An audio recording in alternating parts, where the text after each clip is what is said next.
प्रश्नावली कितना है 4 के ए कितना प्रश्नावली 4 के ए क्वेश्चन में कितना है 4। ठीक है देखो करा दी गई आकृति में माने जो फिगरवा दिया है इसमें तुमको देखना है कि ए बी सी डी या ई की भुज या कोटि निकालना है। ठीक है तो देखो पहले ए का भुज निकालते थे ए यहाँ है ना देखो ई पहले बनाना से पहले अगर समझ लो। ठीक है ई एक्स वाला कथी कहते हैं भुज कथी कहते हैं भुज वाई वाला कथी कहते हैं कोटि। ठीक है देखो ए का भुज कहाँ है तो ए कहाँ टच कर रहा है 3 पर टच कर रहा है तो ए का भुज कितना हो गया 3 तो ए का भुज हो गया 3। ठीक है और कोटि कितना हो गया 2 का कि वाई वाला पर 2 पर टच कर रहा है एक्स वाला पर 3 पर टच किया तो ए का भुज हो गया 3 और कोटि कितना हो गया 2। ठीक है अब देखो बी का भुज कहाँ है बी यहाँ ना है तो भुज कहाँ है -2 माइनस 2 ना है तो बी का भुज कितना हो गया -2। ठीक है और कोटि कितना है देखो कोटि कहाँ गया 3 पर गया ना तो कोटि कितना हो गया 3। ठीक है अब देखो सी का भुज सी का ये ना है तो सी का भुज देखो भुज बोलेगा तो ई वाई वाला पर नहीं जाएगा कहाँ जाएंगे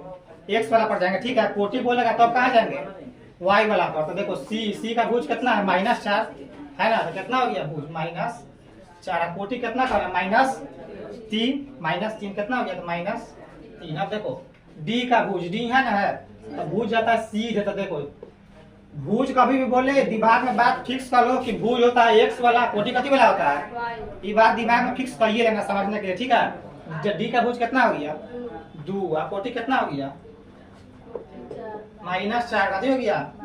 अब देखो ई का ये मतलब का दिक्कत होगा देखो ई कितना पर है 4 पर है ना 4 पर ना है तो ई का भुज तो 4 हो गया। बताओ कोटि कितना है इसका कोटि कितना होगा 0 कितना होगा कि जो भुज वाला है माने x अक्ष पर y का मान 0 होता है और y अक्ष पर x का मान कितना होता है 0 होता है। तो वो ई का भुज हो गया 4 और कोटि कितना हो गया तो भुज हो गया 4 और कोटि हो गया 0। और यहाँ किसी को अपना प्रश्नावली 4 के ये है ना क्वेश्चन नंबर कितना है 6 क्वेश्चन नंबर कितना है देखो दिखा रहा दी गई आकृति से निम्नलिखित को लिखे। ठीक है अगर मैंने जो फिगरवा दिया है इसी सारा तुमको क्वेश्चन के आंसर लिखना है। ठीक है अब देखो दिखा रहा पहला क्वेश्चन सी का निर्देशांक सी का है ना है तो सी का तुमको निर्देशांक लिखना है माने निर्देशांक माने भुज और कोटि दोनों लिख देना है तो निर्देशांक हो जाएगा। ठीक है अब देखो सी का भुज कितना है देखो तब कितना है भुज और कोटि कितना है ना तो कथी लिख देंगे 5, -5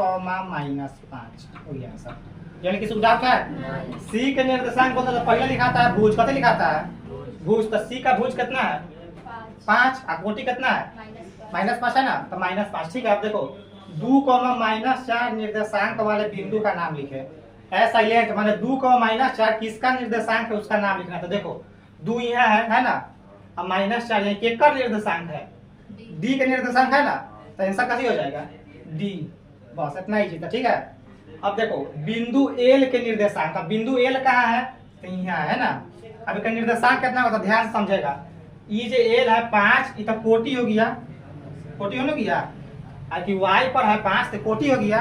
अब बताइए पर भुज कितना होगा एक्स का मान कितना होगा वाई वाला पर एक्स का मान कितना होता है 0 बताए थे ना तो कथी हो गया 0,5 यानी किसी को डाउट नो डाउट है तो लिख देना 0,5।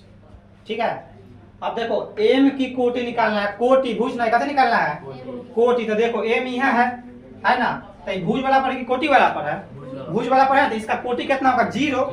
देखो ए वाला पर अगर कोटि बोलो तो हमेशा याद रखना कितना होगा 0 और ए वाला पर अगर भुज बोलो तो उसका आंसर कितना होगा 0। तो एम की जैसे ही कोटि बोला है तो देखना अपना नहीं है देखना ये वाला अक्ष पर तो कितना मार देना 0 बस हो गया 0 हो गया आंसर।